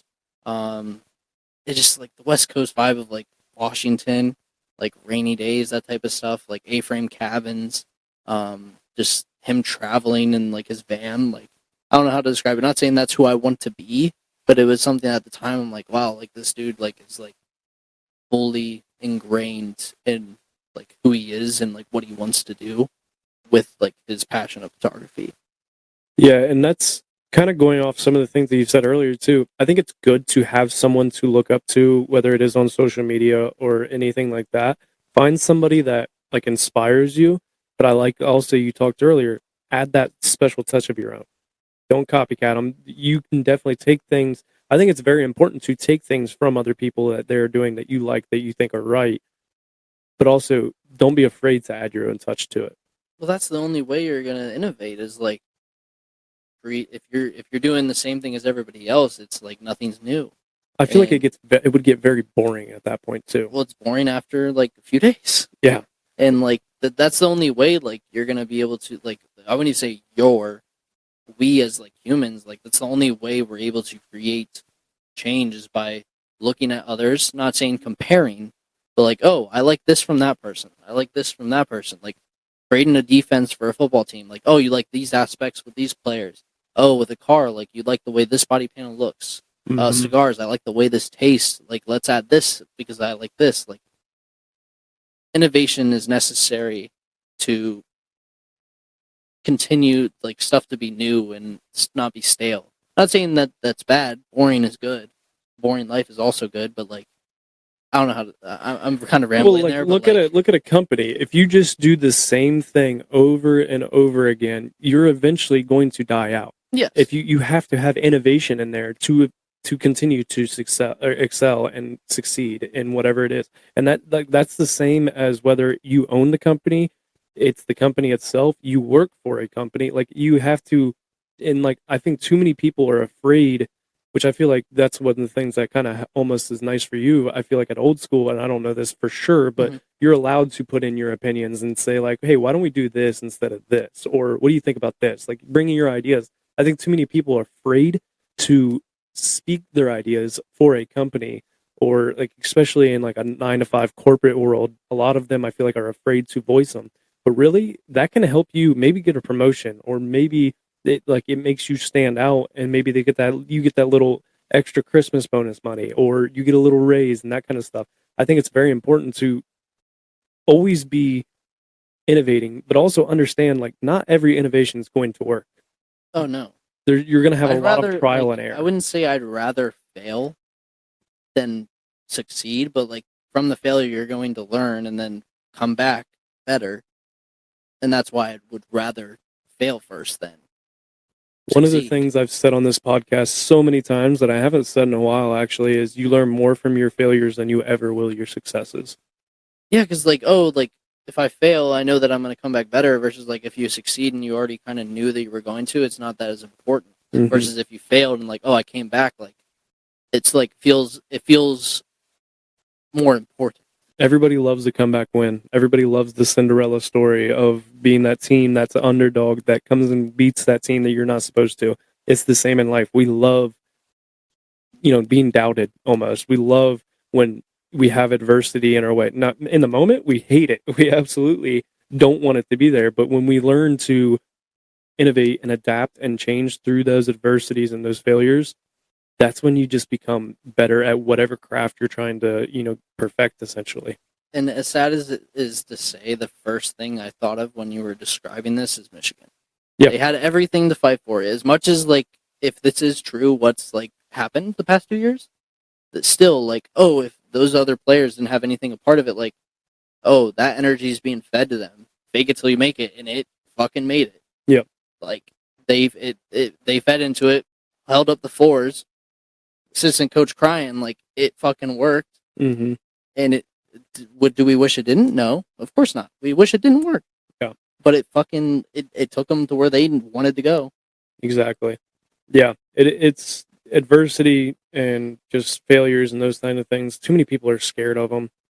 Which I understand the way I wouldn't even say the world. Like I don't mean to get like dive into what it's not even like politics, but those type of things that like people don't want to listen to. Yeah. Which I get. It's hard. Like you don't want to listen to the stuff that you don't want to think about. I get that. I'm the same way. It's the way that like some of us are programmed. But like you have to work on the things that you suck at. Yeah. And what was I saying before that? There was something I was getting to, but I kind of lost track for a second. I completely forget now. I lost track. Anyways, but like I understand it's hard to it's easy to neglect the things that you don't want to do, but it's necessary for you to do them because like you're not going to progress if you don't focus on little things consistently. Yeah, little things are super important, and like we forget a lot about the little things that matter. Whether it's in a relationship, hey, I did the dishes tonight. My girlfriend cooked and she did this and she did this. If you're like, she can get the dishes. It's like, it's the smallest thing that might make a difference in the relationship. Maybe not right away, but it could start to add up. And I'm not sitting here trying to give a relationship advice. I'm just trying to give an example. Yeah, it's a good of something. example. Like it makes me think of stuff. Like, yeah. There's so many, and whether it's in your job or, just your everyday life. Or like your personal health. Like I may have like done powerlifting 5 years ago, but for 5 years straight, I didn't lift consistently, like at all. Like there was years I didn't lift at all. Until like here, I'm on like a 3-4 week streak now of only Fridays. Like I missed it, and I was so scared to get back in the gym because people like come up to me like, "Oh, you're back in the gym, hell yeah!" I'm like feel weird about it, like, "Oh, like now, like for some reason it makes me feel so weird, like, oh, Kyle's in the gym again." Like I don't know what it is about that like really felt weird to me. But like now it's like, oh, I'm in the gym again. I was like, oh, just another day. I'm like, fuck yeah, I miss that feeling because like you feel like you're there, and it's nothing special, and just like you're consistently doing it. The gym's an awesome place. Like it is.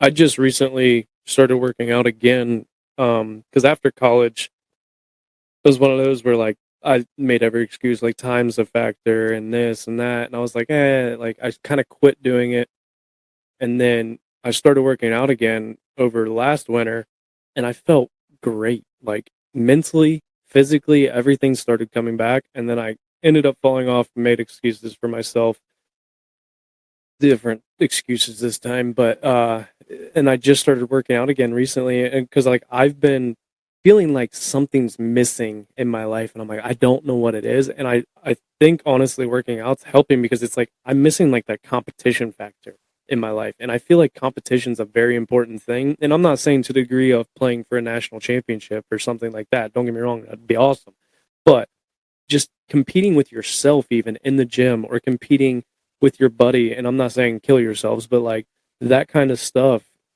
helps mentally, I feel like a lot. The gym's just a very magical place for I a mean, lot of things. you're coming from a sport that any other sport after high school, you're able to do it again. Soccer, you're able to kick the ball with your friends. Football, you really cannot recreate that after No. high school if you don't get to play again. No, if you do, In a you locker got room- people tearing their ACLs on Watkins Field and stuff. Yeah, like you can get pads and all that, even if like you're playing like rec games or whatever, but it's still not the same at all. Any other sport you can do after high school except football if you don't go further. Yeah, Like, it's and it's unfortunate that's the case. Like I wish like right now I wish there was rec leagues everywhere, be able to play football and try to do something. yeah, like I I play in sand volleyball leagues right down the road here in Newark Station, and like I love it, and I think it's that same thing. Like I have that competition. Like sometimes I get a little too serious, like and I forget like this is just a rec league. You don't have to win every single game, but at the same time, like that's just like especially coming from football where it was like every game mattered. Like Yeah. basketball and like these other sports. Don't get me wrong, I love these other sports, but like you lose a game, it doesn't make or break your season. Like football. I mean, later into the season for other sports, yes, but Yeah. like football, it's like you have 7 days for that. Like I'm sure there's other sports that it sits with you, but for some reason, football it sits with you hard. Oh yeah. Like the loss to Michigan, that one, like I don't. What am I supposed to do with the rest of my year? It's not as much as like I'm letting it consume me, but like that's an important part of my life. Like I love OSU football, and I'm like, I always look forward to watching it on New Year's Eve. Like that's Yeah. like I get excited for that. And now this year I'm like, when are they gonna play? Like when? yeah, I'm like, oh, like what should do we even deserve to like even play in some like little bowl game? Like, should they play? I mean, sure, yeah, but like I'd rather them just not play and be able to like work on their problems. Exactly. Like, do I want us to get in a way? Yes, but at the same time, what if we lose and then we have another reason next year for us not to get in? Yeah, I agree. Yeah, And like, not to like cut you off, but more so to even add to this, like football, not even just football, having like the locker room in your life is very important because like if it's just you and yourself and you're working day in and day out with a 9 to 5, there's a lot of room for you not to get better. Yep. Versus if you have somebody there nagging on you, like tugging on you, like, hey, this, that, like you kind of like you're forced to continue. yeah. In college, having a roommate that played football with you, and it's like, hey, we're going to the gym. All right, get dressed. And it's Yeah, like you say all right and crap. expect nothing to happen, like you're dumb. Yeah, like it's just that, and it's like, man. But then you look back and you're like, I'm so glad they made me, like, not forced me to do it, but like just kind of pushed you a little bit. Like, hey, let's go. Like, come on, quit being stupid. Like, get dressed. Let's go. And just that kind of stuff. I think it's very important to have people like that in your life, and no matter what aspect, just the people you hear it all the time. Surround yourself with people that are better than you, that you should want to strive to be. Maybe not exactly like them, but things they do that would help you better yourself. It's very important to have those kind of people in your life that essentially push you. Because I mean, I've been around people, and after high school is when you really start to realize. I feel like those people that you start the distance from and don't hang out with as much, and it's like I didn't think about it in the moment, but now I'm looking back, going, I hang out with X amount of people from high school anymore, and I'm very grateful because most of those people, pretty much all those people, I would like to say, are striving to be better Mhm. and not trying to pull me down. Like, I've had people before been like, "Are you sure this podcast is like something that you want to do? Like, how many views does it get?" And I'm like, "It's not about the views for me. Like, and you know what? Maybe one day you're gonna be going, man, this dude freaking popped off out of nowhere." And it's like, yeah, that don't get me wrong, it'd be awesome to get millions of views on be on Joe Rogan's level. It'd be amazing. But I'm not there, and I don't do it for that. I do it because I surround I get to interview these people. I call it an interview. It's not really an interview. It's kind of an interview, but I get to talk It's with these. conversation. I get to talk with so many people that are doing better things than me that I get to learn from. Whether like you, I'm not in the photography, videography world, but I'm learning things that are freaking awesome to me. Like it's just no matter what it is, it's awesome to be able to sit down with people, have a conversation, and just essentially pick their brain. No, I'm something that stuck with me that you just said is like, oh, people like coming to you like, oh, should you think you even should be doing this venture? Like, it's I don't say this like I don't generalize the world, but like when it comes to this, it sucks that it's like come down to that. Like, oh, so what? It doesn't get as many views. Like 10 years from now, however long it takes. Like the fact that you did that, what it could become. If you don't like venture down the road, then it's not nothing's gonna happen.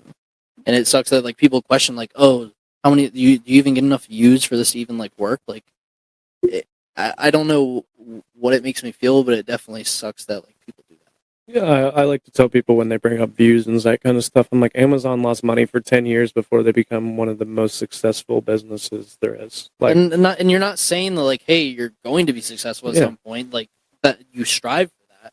And like podcast is like, I'm not saying it's a very saturated market, but it's definitely something that like we don't know what it will be. It definitely was something that like spiked and was like, oh, this is definitely something. But like, what does it become long term? Like, Yeah. who sticks around? Yeah. It's like if you, not a lot of people like very like I think it's like 1 to 2% of people make it to 21 episodes. Yeah. After that, it's like you're part of the 1% of like that just kept on going. Yeah.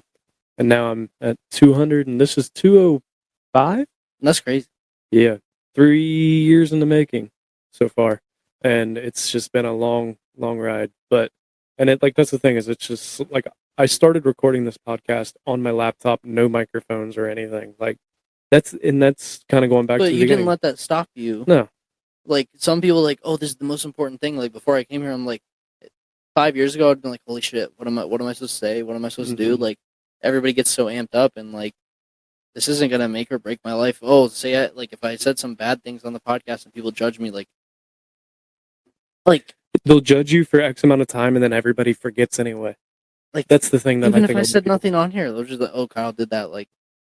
Yeah. Nothing's gonna like people will move on and forget. Yep. Like I'm glad that I'm here because I'm doing something that's out of my comfort zone. Is it scary? A little, but like I'm in the zone now where like this doesn't feel like Yeah, out of exactly. my comfort zone now.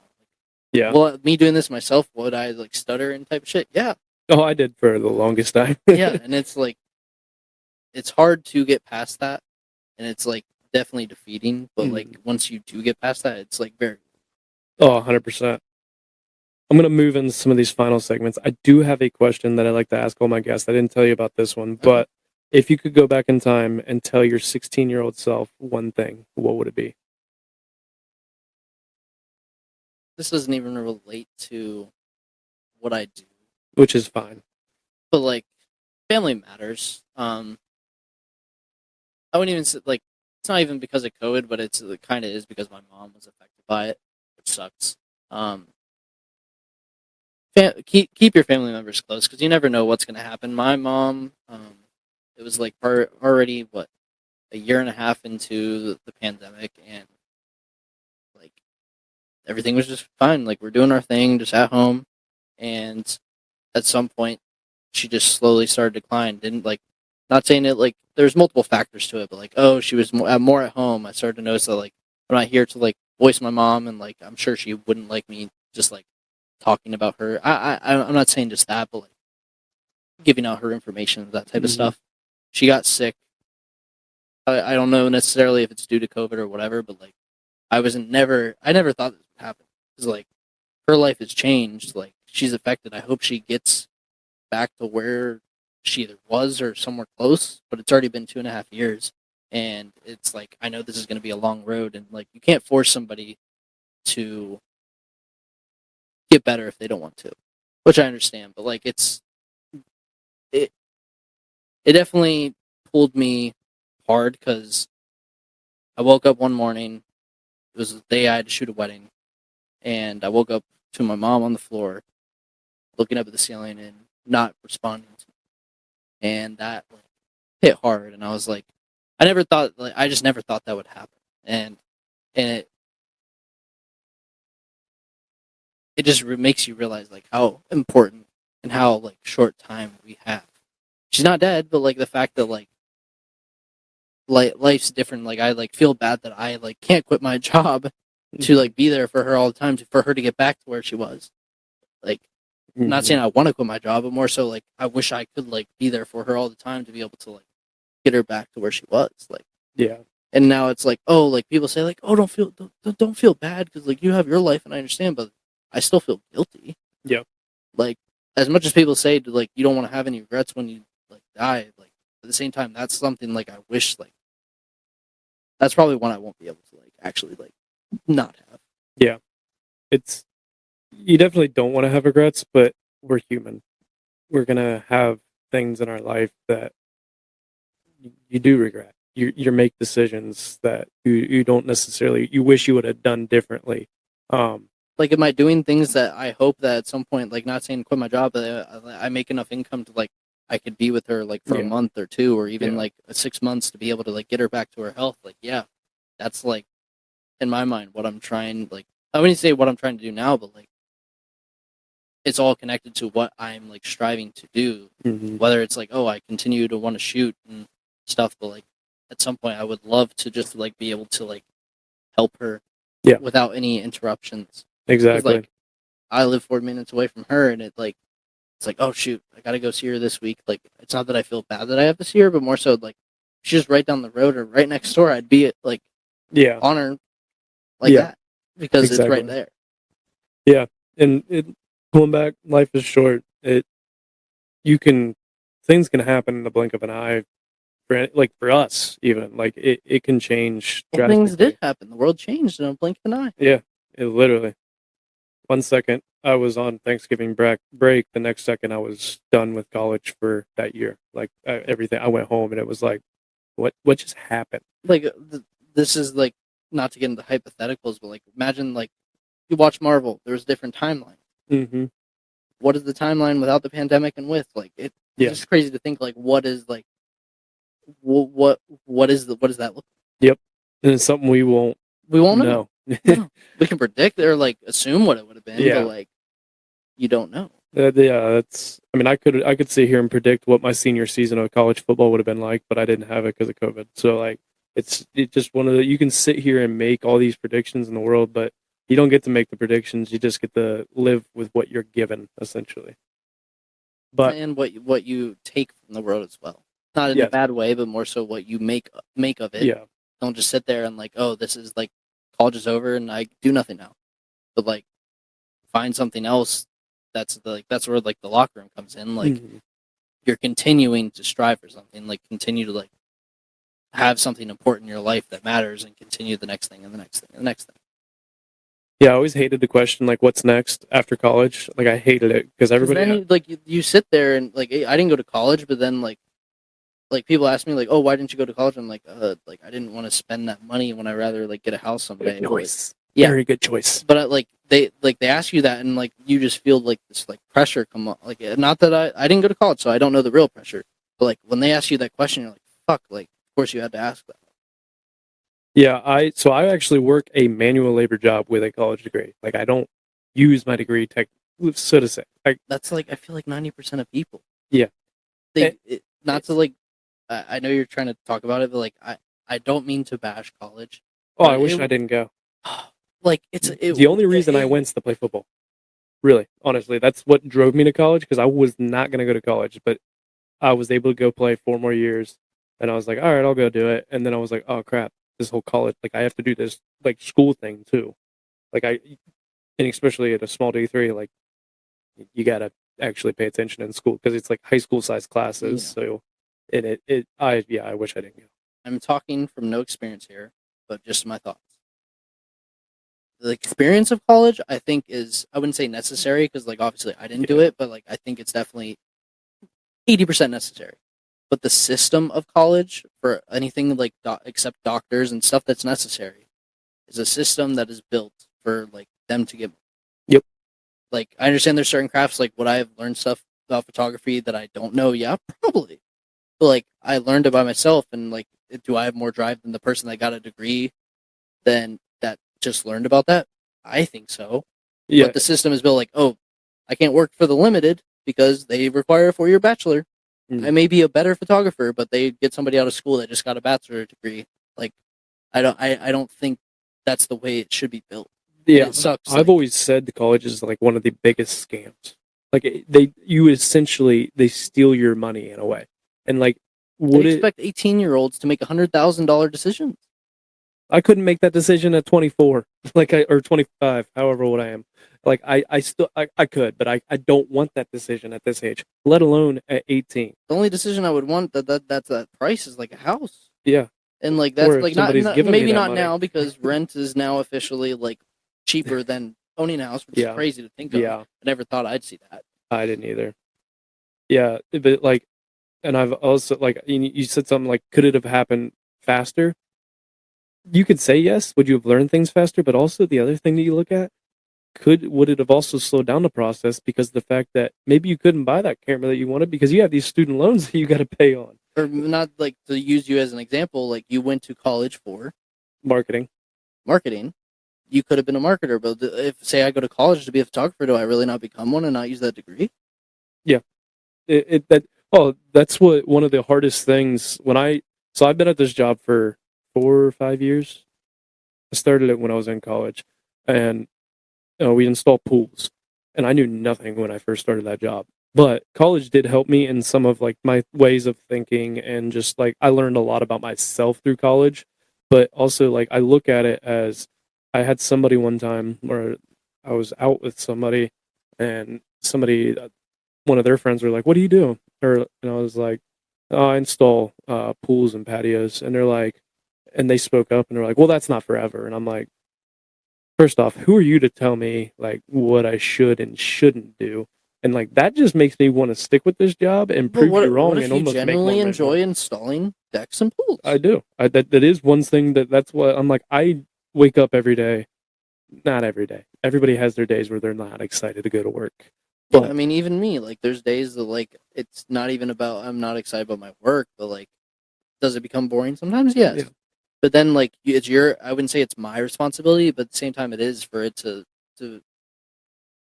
be energetic and be unique and be revive what that love was. Yeah. Or is. Yeah, and I look at it too, and like what people don't realize is like I'm at a small company.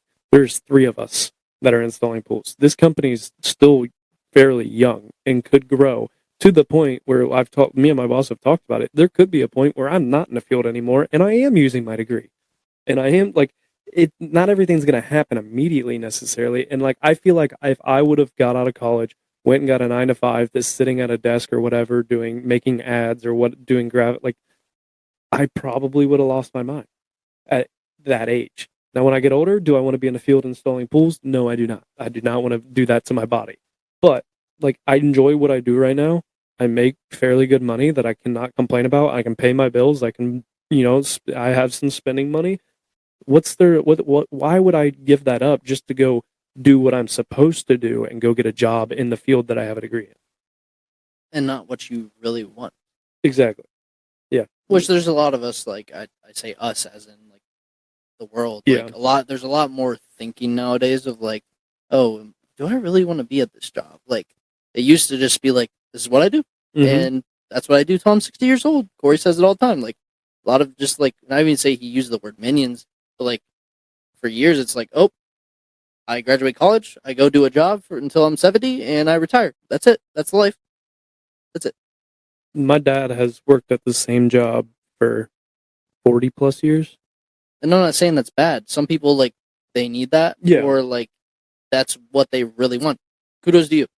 It's just not for me. Yeah, and my dad, that was one of the things he told me, and that's why like my parents were never like, "You're really not going to get a job in your field." My dad was like, "Just find something that you actually enjoy doing," because he's hated his job for a long time.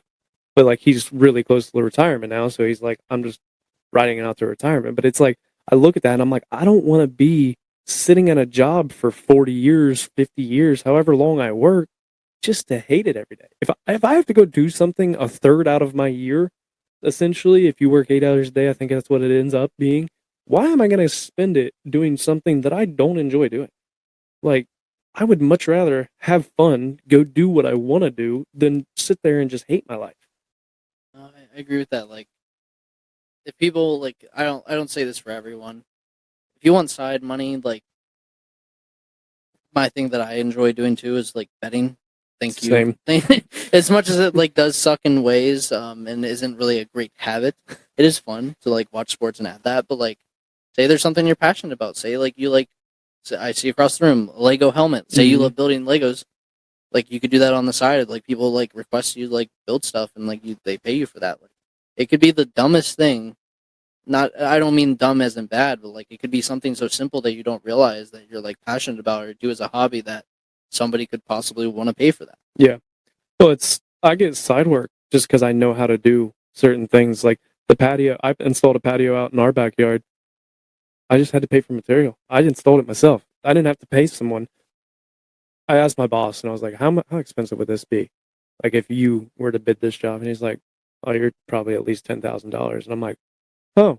Like, I look at how much I spent. I'm like, I saved a shit ton of money. Yeah. Did I spend my weekends when I was off work working on the patio? Was it ideal? Not necessarily, but guess what? Like, when the finished product is done, it's like, this is way more rewarding because I did it and I saved a big chunk of change because I know how to do this. It's something that I understand.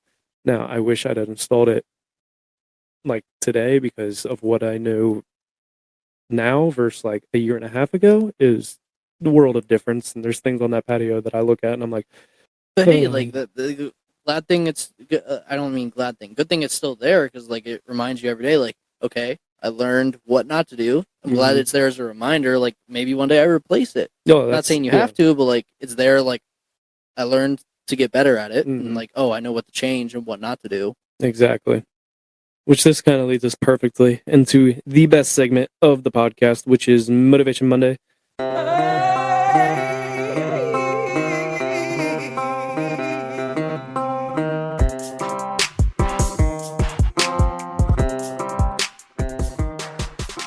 Motivation Monday is the point in the episode where I allow guests to give the Roughnecks listeners a little inspirational bump to set the tone for their week as they listen on Monday morning. So what do you got for Motivation Monday? So this, I wasn't bringing this up and like in expecting this, but it's just kind of like what is on my mind and like something that like kind of stuck with me over the years. I'm not sure. I'm not assuming like everybody has seen this movie. It's called one second. The Secret Life of Walter Mitty. I'm not sure if everybody's watched it, but obviously it's kind of about it kind of resonates with me obviously because it's like it deals with a photographer, but the whole like focus isn't necessarily the photographer in the movie. It's actually the person um, being stagnant in their life. They're doing the same thing for years, nothing special, until one day they lose a film print, or not a film print, but the actual film that the photographer sent, and he's like, "Oh, we got to find it," but in reality, like he's not going to find it because it's not where he like the photographer sent him a personal message and he should have read into it deeper, but he didn't. Um, but he has to go on this adventure to find the photographer to like ask him where it is, and like he goes on like his life was so boring before that he just did the same thing every day, and even his family was like, "Oh, you need to do something with your life." And like, not saying like he had need to change like his whole like life, but you need to do something like to make it more interesting. Like he went on this fucking adventure, went to fucking like Iceland. Oh, had to get on this boat and a helicopter to like go to this other place to go find the photographer, and ran from like this fucking avalanche. Like it's crazy to think of like what can change just because like he was trying to find something for his job. And gets to find the photographer, and when he finds him, he's shooting the snow leopard and like that. I forget where. It's not the Appalachians, but like Himalayas, probably. I'm pretty sure. And he goes to find them, and like he like see like dude's name is Sean O'Connell. So I don't believe he's a real photographer, but it makes me think of like professionals. He didn't. I'll take a step. He saw the photographer, and the photographer saw him. He shushed him, and basically they sat there, and the snow leopard comes by, which is like they're really hard to photograph, or even just get like stuff like content up. This dude is a world-renowned photographer supposedly, but like this is something that he's always wanted to capture. He decided not to capture it and just soak in the moment. It's nothing special, but at the same time, like what he did, like so many people are on like social media and like posting their like world for everyone to see. I'm not saying that's bad, but at the same time, like he's soaked in that moment, and for some reason, like when I watched that movie, the moment like when he's watching that, like he fully was absorbing what the snow leopard was doing, just watching him and his environment, and like taking in how important that was, because like the world itself, like only your memory can experience that once, and like he fully like experienced it. Yeah, it sometimes people need to put their phones down. A lot of times people need to put their phones down. You've probably seen like the pictures and videos and stuff of people at restaurants. They'll take a video and like everybody's on their phone. You don't have that social interaction as much anymore, or that like actually enjoying the moment. Take a step back, enjoy what's happening.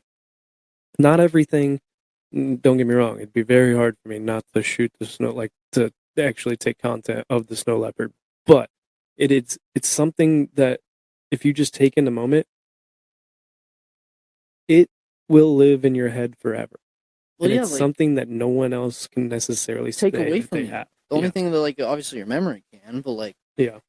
the fact that his job was to like his passion in his job was to photograph stuff, and the fact that he didn't for something that probably wouldn't have been an amazing cover, but the fact that he wanted to personally have that as a token in his life, to me, like I don't know what it says, but to me, like it just gives me this like goosebump feeling of like, oh, I want some of that. Like maybe I do it too much, but at the same time, like I'm glad that I'm like fully experiencing like what I like think is important. Yep, I agree 100%. And like one of the other things, like you kind of mentioned, like you don't have to drastically change your life and like completely get a new job and that kind of stuff. One little thing, and it's kind of going back to dropping your phone. Imagine if instead of, those 4 hours at night when you were on your phone scrolling through Instagram, TikTok, and all that stuff, that you went out and did something, or you picked up a book, or just what you could do a ton of different things. If you cut out a little bit of that screen time and started something new and just enjoyed the moment, or I don't have a family, like kids and stuff, but I've heard a lot of people talk about like putting their phone down at night and playing with their kids. Like you just have those moments, those memories, and that's the whole thing. You're in the moment, you're living in the moment, you're truly enjoying the moment. I think it is very important to live in a moment, be in a moment, and take it all in. And obviously, the more the merrier when it like comes out. Like it could be 15 minutes. Like the other day, I read like maybe 5 minutes of this book that I like wanted to start. As much as like I don't really absorb information from reading scientifically, because I went to a doctor, they had metal glasses, and they read where my eyes were going. I read 2 pages. In reality, I only read a quarter of the first page, and my eyes were scattered, like just wandering, which is crazy to think because like I swear I looked at the words, but my mind did not actually like read it.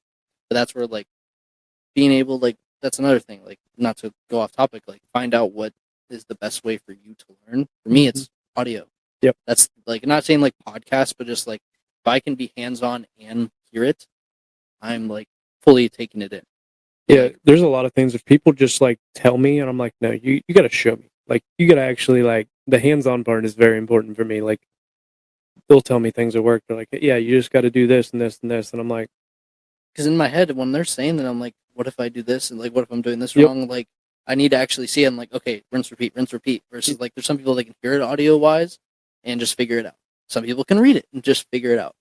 For me, that's just what works. Yeah, and it is very important to figure out your best way to learn, and everybody's different. That's where I hate, like, you need to read this book and it'll help you, and it's like, And like, you feel like, do I want the physical book? Yes, I would love to. But at the same time, like, I'm not going to absorb it if I don't have like an audio copy. Which, as much as like I do have paperback books and stuff, and will I read them? Yes, but I know that I'm probably going to have to buy an audio version at some point to truly get it in. Yeah, and I know a lot of people, like, I know Goggins' book is one that people have talked about, the Can't Hurt Me, where people are like, I've had to read it twice. And that second time I read it, you realize how much you missed. Like, how much you read, in quotes, but you didn't actually take in the information. It's crazy. And everybody's different. We're not saying that this is how everybody should do it. Like, some people, like you said, can just read things and just completely understand it. Good for you. I wish I could completely be like that, because I could be very smart, I feel like, if I could just do that. But it's not realistic for me. And reading does help me, but video and hands-on definitely is more beneficial to me. And like, to get back to what you were saying, like, not even necessarily just self-help. Like, when Corey talks about it, like, for some reason, which it's like, I hope it changes at some point. It's like, to some people, or like the masses of like the world, it's like hokey. It's like, oh, like, self-help, that like, I understand there is like bad self-help stuff out there that's just literally just like garbage. Versus like doing little, it's like, oh, like, you go to a mastermind, all this stuff, like, those are like whatever. And in my opinion, I wouldn't say they're not beneficial, but like, how many people just go to like all those masterminds, like tens of them, and just keep on going? Yep. And you're not changing your actual life. Versus like, if you do like 15 minutes a day, like every Friday, I go to the gym. That's creating that consistent habit, because then it filters into other things. Because then, like, oh, every other day of the week, what am I doing consistently? Yep. Like, every day, like, I look at like stocks to like, oh, it's not that like, oh, the money shouldn't be the focus, but it's consistent habit. Like, okay, I understand. Like, I'm slowly starting to like see like, oh, there's a day where all the stuff's green. Oh, there's some days where like there's some stuff that's really down. I'm like, that's really odd. Like, why is this all stuff like happening in different waves? And you're starting to like slowly kind of see a pattern. Mm-hmm. But like, creating that consistent habit, it's like Corey says this all the time. Momentum is the hardest thing to create and the easiest thing to lose. If you're pushing a car that's in dead stop, it's fucking hard as hell. If it's already going 60 and like, I mean, obviously you can't go 60 miles per hour and you're behind the car, but like, you don't even have to push. The momentum's already there. Yep. But then you press the brakes, like, it's the easiest thing to lose. Like, you run out of gas. Yep. Not saying like, oh, just because you're out of energy, but like, now you got to restart. The momentum is so easy to lose. Yeah, Jocko talks about it, where motivation is just the feeling that comes and goes. Discipline will always be there. Consistency will always be there. Yeah, and like, not to use Corey as another example, like, I asked him, like, there's stuff, like, I was going through a hard time. Like, I still have, like, sometimes where it's hard for me to wake up. And, like, I asked him, like, hey, like, every morning, do you, like, when it's hard for you to get out of bed, do you think of, like, oh, you being a kid back in the trailer? He's like, no, like, it's just, I do it now. I don't have to, like, think of some important thing. It's just a habit. Yep. Which, like, to me, I didn't understand. I'm like, oh, there must be something wrong with me, because, like, now it's like, oh, slowly creating that habit. I'm like, oh, I'm up earlier. It's like, I know that I'm not going to miss, like, because of the consistent habit of every day doing it. Oh, it's just, I look at, you wake up at the same time for work every day. Now, weekends, I can't sleep in.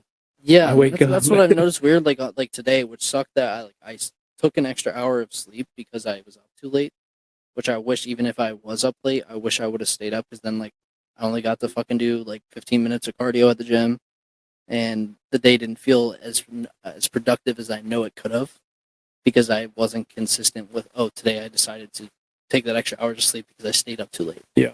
Like, just go, like, I know I would have felt so much better today. Even if I was at the barbershop for 2 hours still, I know that I fucking had a good lift. Yep. Because of the consistent habit.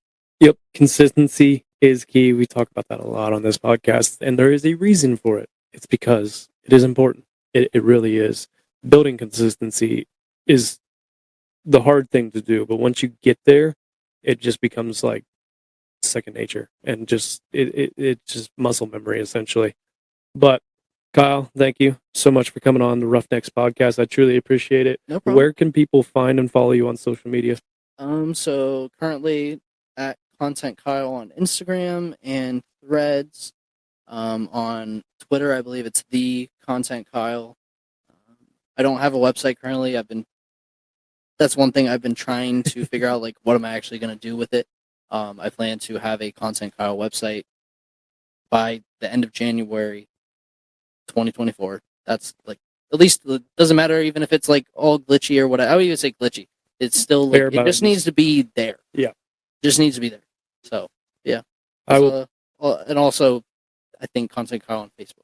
okay. I will put that in the episode description as well. Just want to let you guys know, if the Spotify Wraps are coming out, and if Roughnecks Podcast is one of your top podcasts, post it on your Instagram story and tag us, and you might get something for free. Other than that, that's all we got. Until next time, you guys know the deal. Life is hard, and it's going to knock you down just like a bull does to a bull rider. Don't let that bull of life walk all over you. Get up, grab the bull by the horns, and take control of your life. Roughnecks out.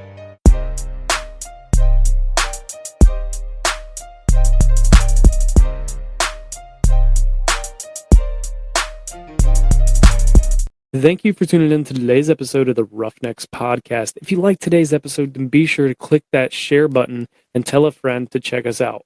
If you want to keep up to date on all the things that are going on with the Roughnecks Podcast, then go give us a follow on Instagram at Roughnecks Podcast, TikTok at Roughnecks Podcast, and Facebook Roughnecks Podcast. Also, be sure to hit that notification bell so you don't miss any time that a new episode is released. Until next time, grab the bull by the horns. Roughnecks